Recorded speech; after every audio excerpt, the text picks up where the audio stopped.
todos, né? Hoje a gente vai retomar o estudo do livro Os Missionários da Luz, em seu capítulo 13, né, que a gente vai falar sobre a reencarnação. E André, então, nos conta que ele estava ali na casa de Adelino e de Raquel, onde se efetuava o processo reencarnatório de Segismundo, né? E lembrando que o Segismundo ele já tinha sido entregue à mãe de Raquel, né? Que era quem iria fazer o processo mesmo, o ato da execução da reencarnação em Raquel. E ela já estava bem próxima de Raquel ali no ambiente, no quarto, né? E André, então, ele refletia sobre esse fato, sobre esse quadro que ele estava vivendo ali na casa de Raquel e Adelino. Então Alexandre, né, coloca a mão nele e ele despertou ali da sua reflexão. E ele disse: deixemos os nossos amigos por alguns minutos no suave contentamento das expansões afetivas. Iniciaremos o trabalho no momento oportuno. Então, quer dizer, eles se retiram ali do ambiente, né? E André, continuando observando aquilo ali, ele se declara muito perplexo diante de todas as informações que ele tinha tido. Eram muitas informações, ensinamentos novos, né, recebidos nessa experiência que ele vivia. E como conhecemos, né, o André, ele sempre foi muito curioso em saber, né, pesquisar sobre, e então ele estava com muitas dúvidas e interrogações. E Alexandre, então, percebendo essa inquietação dele, né, ele se tornou mais paciente ainda para poder auxiliar nas dúvidas de André. E André, então, lhe pergunta: nosso irmão reencarnante, quer dizer, o Segismundo, né, apresentar-se-á mais tarde entre os homens, tal qual vivia entre nós? Já que as suas instruções se baseiam na forma perispiritual preexistente, terá ele a mesma altura, bem como as mesmas expressões que o caracterizavam na nossa esfera? Então, o André pergunta a Alexandre, né? Então, quer dizer, ele queria saber se o Segismundo, ele iria ter as mesmas características físicas que ele tinha ali no plano espiritual, nessa nova existência. Era isso que ele queria saber, que ele estava perguntando para Alexandre, né? Então, Alexandre, o seu instrutor, ele responde pro André: raciocine devagar, André, porque André estava muito agitado, né? Falamos da forma preexistente, nela significando o modelo da configuração típica, ou mais profundamente, o uniforme humano. Os contornos e minúcias anatômicas, quer dizer, a forma, a estrutura do corpo, né, vão desenvolver-se de acordo com os princípios de equilíbrio e com a lei da hereditariedade. A forma física futura do nosso amigo Segismundo dependerá dos cromossomos paternos e maternos. Adicione, porém, a esse fato primordial a influência dos moldes mentais de Raquel, a atuação do próprio interessado, quer dizer, a atuação do próprio Segismundo, o concurso dos espíritos construtores, que eram aqueles todos que estavam no auxílio ali, né, do processo, que agirão como funcionários da natureza divina, invisíveis ao olhar terrestre, o auxílio afetuoso das entidades amigas, que visitarão constantemente o reencarnante nos meses de formação do novo corpo, e poderá fazer uma ideia do que venha a ser o templo físico que ele possuirá, por algum tempo, como dádiva da superior autoridade de Deus, a fim de que se valha da bendita oportunidade de redenção do passado e iluminação do futuro, no tempo e no espaço. Alguns fisiologistas da crosta, o Alexandre continua, né, concordam em asseverar que a vida humana é uma resultante de conflitos biológicos, de que muitas vezes o conflito aparente orgânica não é senão uma prática avançada da lei de cooperação espiritual. Então, quer dizer, né, tudo vai influenciar a forma física de André, de Segismundo. Tanto a genética, através da hereditariedade, né, do pai e da mãe, de Adelino e de Raquel, quanto a cooperação espiritual daqueles espíritos que vão ficar com ele naqueles meses de formação, auxiliando, né, o pensamento da Raquel, a cooperação dos benfeitores espirituais, que são os espíritos construtores, quanto a própria atuação do interessado. Quer dizer, a própria atuação do Segismundo também vai ser crucial na formação dele, né? Que se faz muito importante na formação do corpo que ele possuirá nessa sua existência futura. E o Alexandre ainda diz aqui, né, que alguns fisiologistas da crosta concordam e asseverar que a vida humana é uma resultante de conflitos apenas biológicos. E na verdade a gente sabe que não, né? Que nessa doutrina nossa esclarecedora, a gente sabe que o processo reencarnatório é uma junção da matéria e do espírito. Quer dizer, não é puramente biológico, a gente sabe que não, né? Que vem muita coisa do alto. E André então continua perguntando: Segismundo terá então, insistir, uma forma física eventual, imprecisa, por quanto ao nosso conhecimento? Então o que o André queria saber, né? Se a forma física do Segismundo só iria ser conhecida depois desse trâmite todo, depois dessa junção desses fatores, né? Quer dizer, ia ser uma coisa eventual, só depois disso que a gente ia saber? E aí o Alexandre explica então, né? Sem demora, o instrutor dele fala: se tivéssemos diretamente ligados ao caso dele, estaríamos de posse de todas as informações necessárias, né, referentes ao porvir, nesse particular. Mas a nossa colaboração nesse acontecimento, é transitória e sem maior significação no tempo. Os orientadores de Segismundo, porém, nas esferas mais altas, guardam o programa traçado para o bem do reencarnante. Note que me refiro ao bem e não ao destino. Muita gente confunde o plano construtivo com o fatalismo. O próprio Segismundo e o nosso irmão Herculano, que estão de posse dos informes e que nos reportamos, porque ninguém penetra num educandário para o estágio mais ou menos longo sem a finalidade específica e sem o conhecimento dos estatutos a que deve obedecer. Então, quer dizer, né, o instrutor, ele explica que os espíritos diretamente ligados ao caso do Segismundo, que Herculano, que ia acompanhar ele, né, os espíritos construtores que estavam auxiliando, possuíam todas as informações, as diretrizes que iriam ser traçadas, né, já sabe o programa, diferente deles que estavam ali só para auxiliar naquele momento, né, que estava ali para observar, para auxiliar, para aprender o André para aprender, principalmente, né, e eles sabem, esses espíritos estão diretamente ligados, o que é o melhor para o reencarnante, por conta dessas diretrizes que iriam traçar para ele. E um ponto importante que eu achei aqui, né, que ele fala da diferença entre o plano construtivo, que é esse plano traçado pelos espíritos benfeitores, e o fatalismo, que é a diferença disso, porque o programa traçado, na verdade, é o auxílio dos benfeitores, buscando a melhor forma para o êxito mesmo do reencarnante aqui na existência futura, né? Para ele conseguir vencer todas as etapas.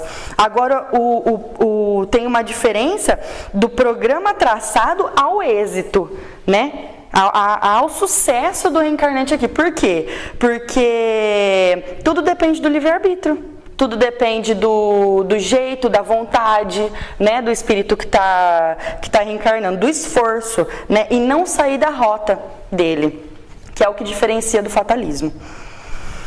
E aí, então, a gente continua, né? E aí o Alexandre, então, continua explicando. Ele fez um intervalo ligeiro e continua. Os contornos anatômicos da forma física, difformes ou perfeitos, longilíneos ou brevilíneos, belos ou feios, fazem parte dos estatutos educativos. Em geral, a reencarnação sistemática é sempre um curso laborioso do trabalho contra os defeitos morais pré-existentes nas lições e conflitos presentes. Pormenores anatômicos imperfeitos, circunstâncias adversas, ambientes hostis, constituem na maioria das vezes os melhores lugares de aprendizado e redenção para aqueles que renascem. Por isso, o mapa das provas úteis é organizado com antecedência, com o caderno de apontamento dos aprendizes nas escolas comuns, como o caderno de apontamento dos aprendizes das escolas comuns. Em vista disso, o mapa alusivo a Segismundo está devidamente traçado, levando-se em conta a cooperação fisiológica dos pais, a paisagem doméstica e o concurso fraterno que lhe será prestado por inúmeros amigos daqui. Imagine, pois, o nosso amigo voltando a uma escola, que é a Terra. Assim, procedendo, alimenta um propósito que é o da aquisição de valores novos. Ora, para realizá-lo, terá de submeter-se às regras do educandário, renunciando até certo ponto à grande liberdade de que dispõe em nosso meio.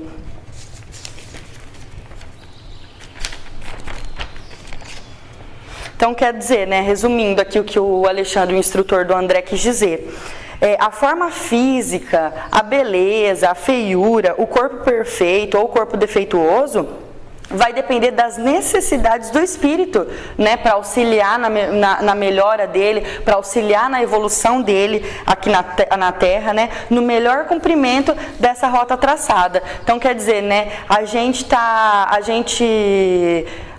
onde deveria estar, no nosso corpo certo, na família certa, na condição certa, só a gente acha que está errado, mas na verdade está tudo certo, né, para a nossa própria melhora, para a nossa própria evolução. E aí ele diz aqui, né, ainda no finalzinho, ora, para realizá-lo, terá de submeter-se a regras do educandário, renunciando até certo ponto à grande liberdade que dispõe o nosso meio. Então, quer dizer, ele vem com uma certa limitação aqui, né, que é o véu do esquecimento, que graças a Deus é uma bênção, né, pra gente, porque através dele a gente consegue adquirir novos valores, né, adquirir novos conhecimentos. E é uma verdadeira escola Terra, né? E aí um instrutor de André Luiz, chamado Calderaro, ele disse uma vez pro André, né?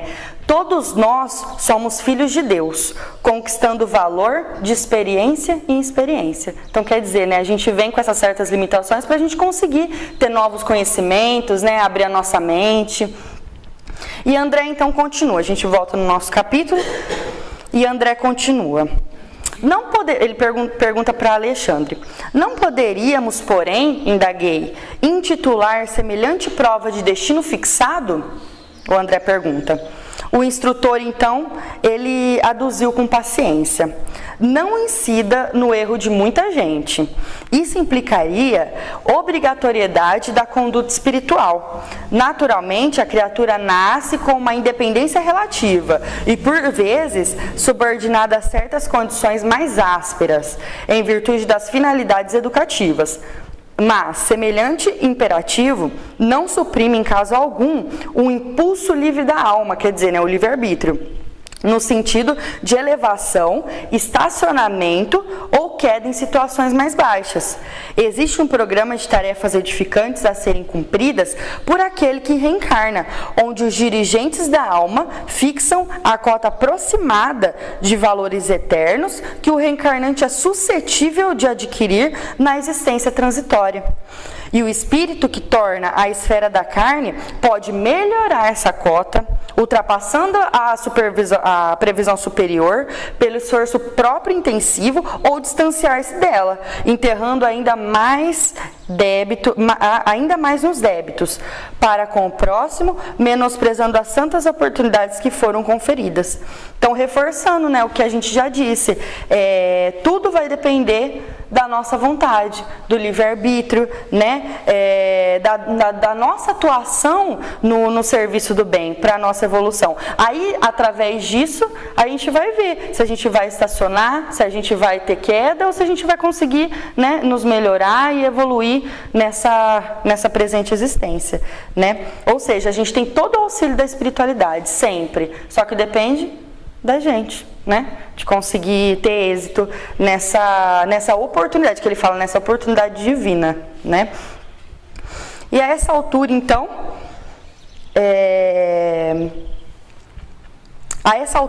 Alexandre interrompeu-se, porque eles já estavam conversando ali fazia algum tempo, né? Talvez ponderando o tempo gasto em nossa conversação, e como quem sentia a necessidade de pôr termo à palestra, quer dizer, né, de finalizar a palestra, ele observou.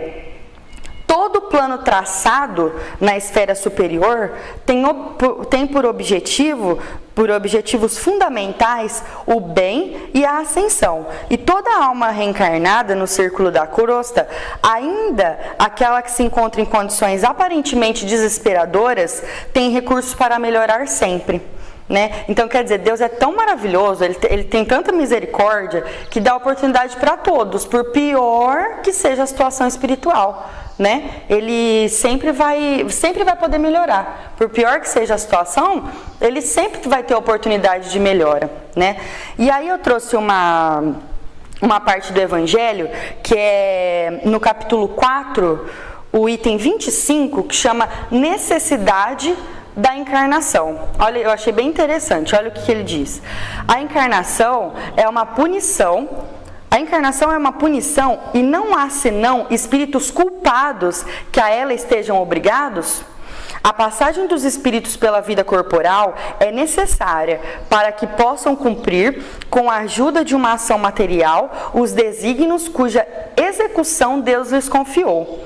Ela é necessária a eles, mesmo porque a atividade que são obrigados a desempenhar ajuda o desenvolvimento da sua inteligência.